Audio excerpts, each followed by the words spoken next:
What's up, everyone? Thanks so much for returning to my channel. And if you're new here, welcome. My name is Misty Murray, litigation paralegal, founder of Arrow Consultants, and all that good jazz. So in today's video, I tried my hand at vlogging. I answered some YouTube questions that I'd gotten on my channel, and it kind of went a little disastrous because my camera died. My batteries were completely fine, but my camera overheated before I could end my vlog.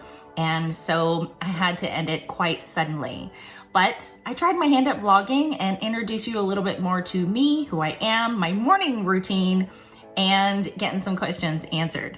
So without further ado, let's go ahead and dive into today's first vlog.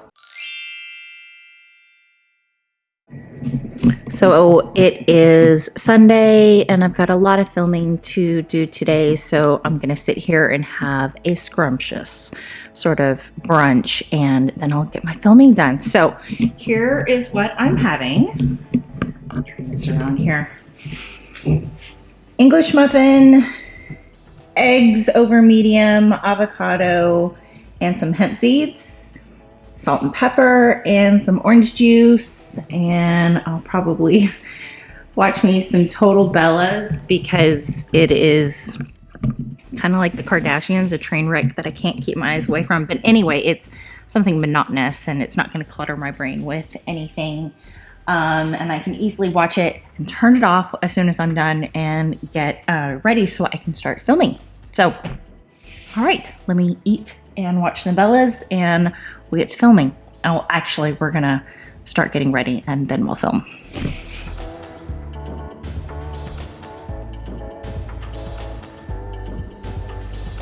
I'm actually right-handed, but I eat with my fork in my left hand and my knife in my right hand, and I hear it's like, I don't know, the British version way of eating.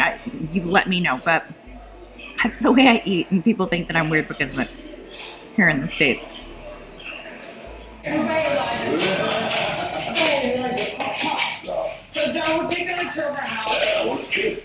You just keep getting closer and closer, don't you? I'm free to go. Smaller than his guest house. It's like as big as his garage. It's 1/3 the size of his guest house. It is, right? I got someone creeping up on me. You know how you have the... Okay, so I'm done eating. Now it is time to get ready for some filming. And I've already washed my face and put moisturizer on my face. So now I just need to get ready. I know this looks a little silly. All right, so I figured while I was in here putting everything on my face, just gonna start with some more moisturizer. I would answer some questions that some of you have submitted on videos of mine and I haven't just yet got around to answering. Actually, I think some of them I have, but I just want to elaborate just a little bit further on what I'm talking about in that video, or answering your question a little bit further. Okay. Actually, you know what? I need to brush my teeth. So let's do that first.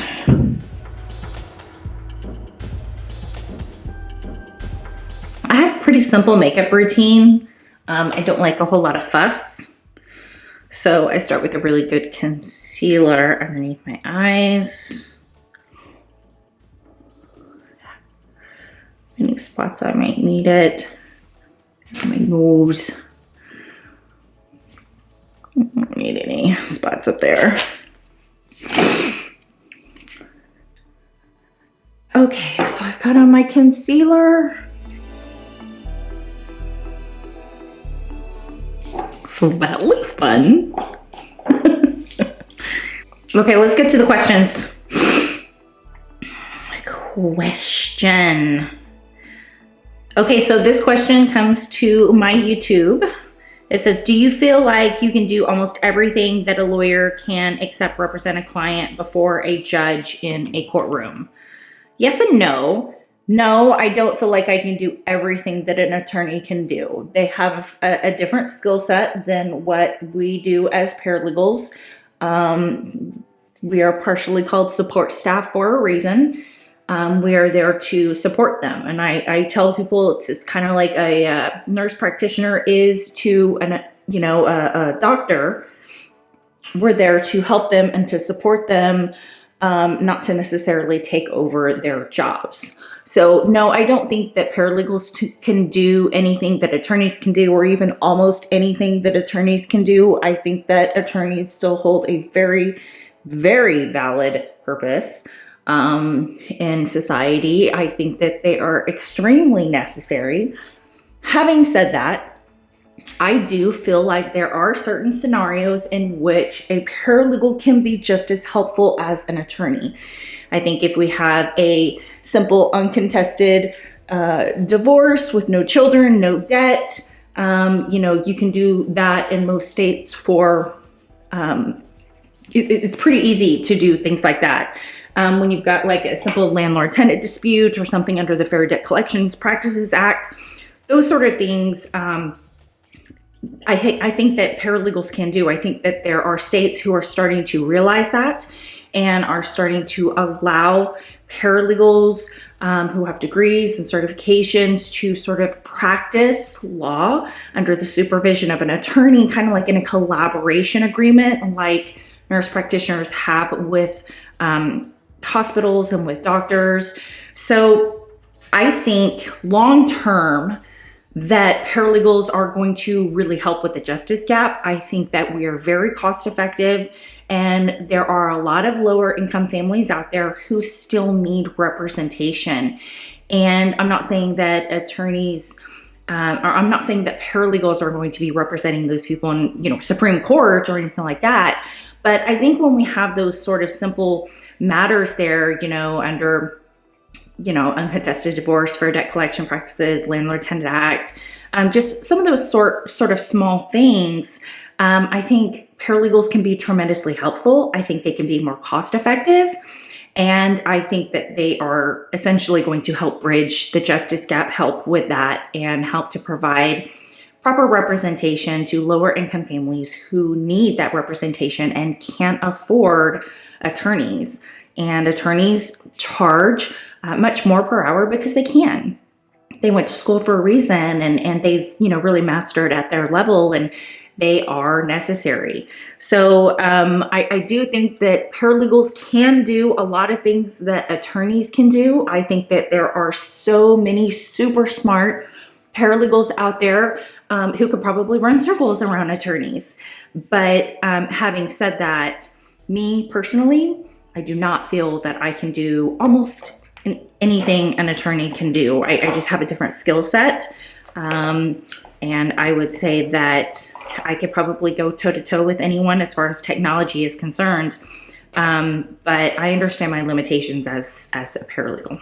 So, okay, so that answered that. So next question. Would you mind making more videos on some training paralegals can do in specific fields that they want to go into? Yes and no. Doing specific training is kind of hard just because there's so many different areas of law.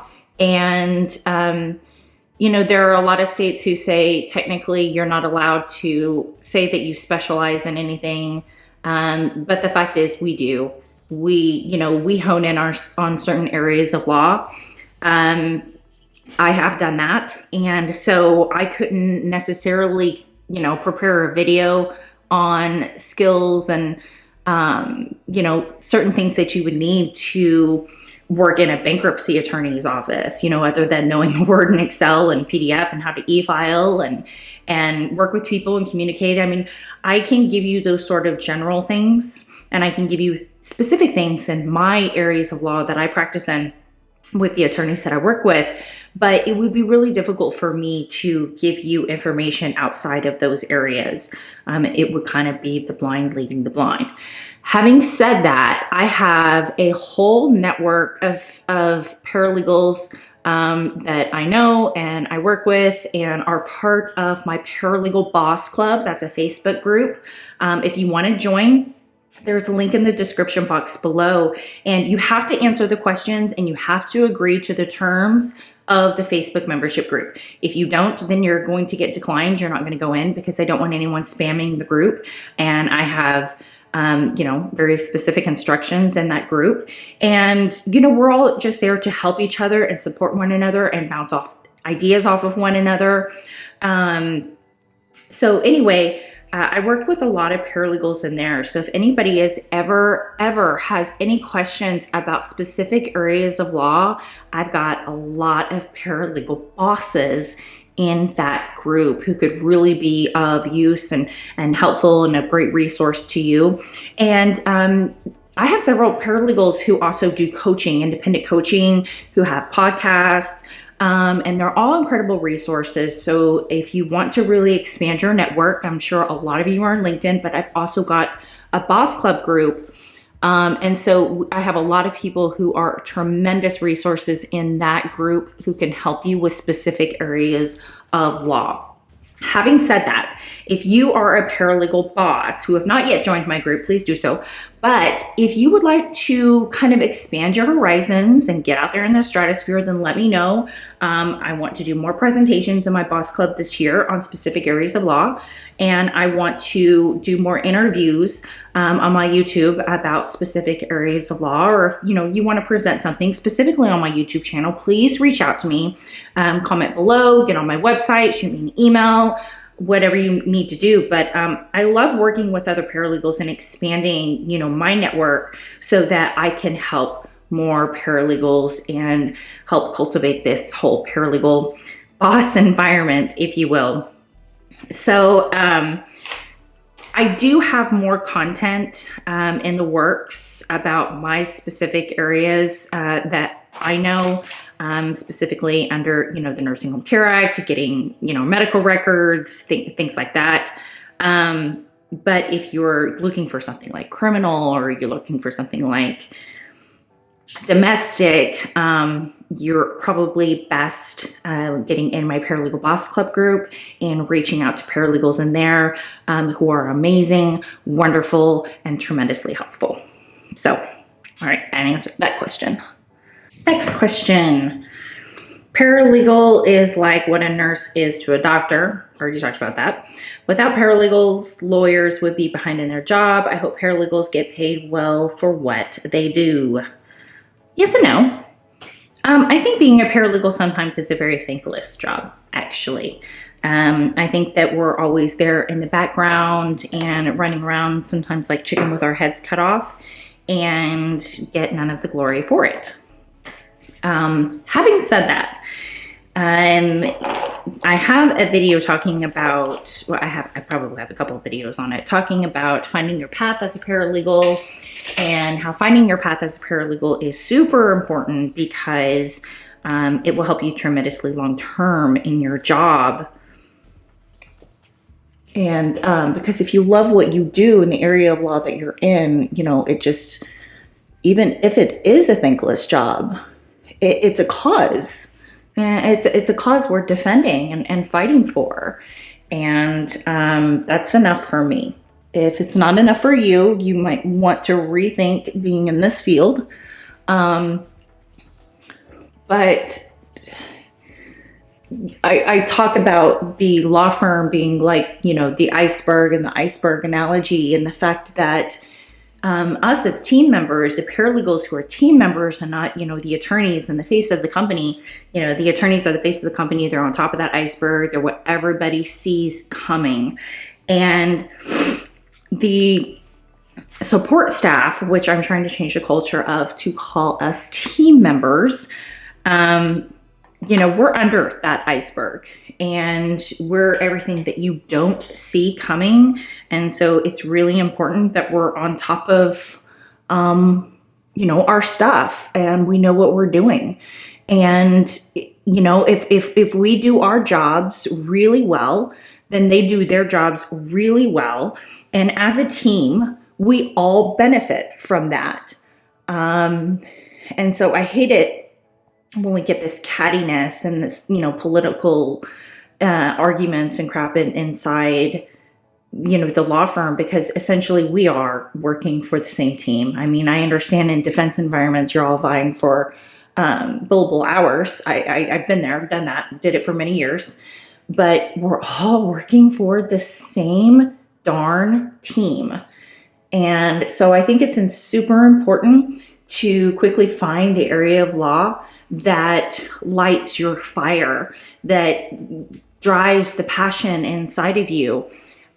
Because there are going to be times where you're going to put in a lot of hours working a salary job, not making overtime. And so it's really important to love what you do and to know why you're doing it. So yeah, there are a lot of paralegals who make a lot of money, and they hate what they do. And they're only in it for the money because of whatever reason. And then, there are some who, okay, let me take you back really quick. My first job, I posted a video about me getting my first job and literally going from PetSmart to, being in my first legal job. I sat in a lobby for over an hour, having just heard about a job that was open. It wasn't even published yet. That was back when everybody put stuff in newspapers. But I sat there for over an hour waiting to interview with a person who wasn't guaranteed to see me at all. And I took that job working 40 hours a week, at bare minimum, 40 hours per week. And I earned $1,000 per month, guys. $1,000 per month. Okay. That's $12,000 per year. And that was in 1998. Okay. I was probably one of the lowest paid people that I knew in the legal industry, but I needed to get my darn foot in the door, and I needed to prove that I could do this. I needed to not only prove to myself that I could do this and that I wanted to do this, I needed to prove to other people in my world and in my life that I was capable of doing this. And so I sacrificed in order to take that job. It's really hard to live off of $12,000 per year. Thank goodness I didn't have a child. I didn't have a family to take care of. But people say, well, should I just, start reaching out to law firms? I've got my degree and I want to be a paralegal, or I want to work in the legal career, or I want to see if this works for me. Then get out there and do it, because it's not going to land on your doorstep. And sometimes you have to go out there and knock on doors and create your own doors and create your own opportunities. And I just lost my breath. But that's what I did. I went out there and I knocked on a door and I created my own darn opportunity. As soon as I heard about the opportunity and it wasn't published, he had a right to tell me no. He had a right to publish. But I think that he could see that I was someone who is eager to learn and who was eager to do the job. After all, I had just sat in his office, in his lobby for over an hour waiting for him to finish lunch that was ordered and brought to him by another secretary in that office. Every day that happened. It was very much like a Devil Wears Prada sort of scenario that went on there. It was weird. But you got to get out there and do what you got to do to get the job that you want to have. And you sometimes you just can't wait for those doors to open up themselves. You got to get out there and open them up. So that's my story. All right. My routine is pretty no fuss. There's not a whole lot that goes on to my makeup routine. I don't spend a lot of money on expensive products, except for this. This is a Laura Mercier product, and I spent a good amount of money on this. I probably spent $60 on this. Highlighter, love it. But I think I bought this like 10 years ago. I mean, I've had it for that long because I don't really wear makeup that often. I don't like wearing a whole lot of makeup. I don't like feeling all that crap on my face. I'm sorry for you makeup lovers. If you love wearing makeup all the time, I just don't. Okay, so let's go do some filming.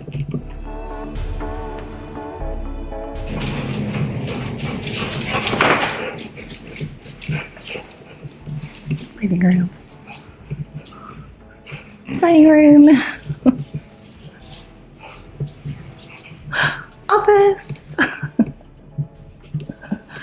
All right. Let's get you set up in here so we can start filming our day.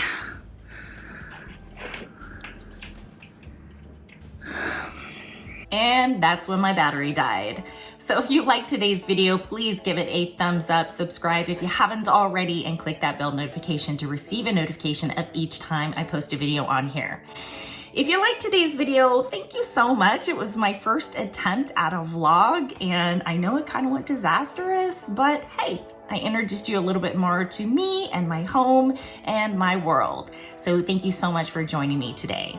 As always, good luck to you and all that you do, because this amazing legal industry needs a super paralegal boss just like you. Have an amazing rest of your day, a weekend ahead of you, and I will see you guys back here on the next one. Mwah. Bye, guys.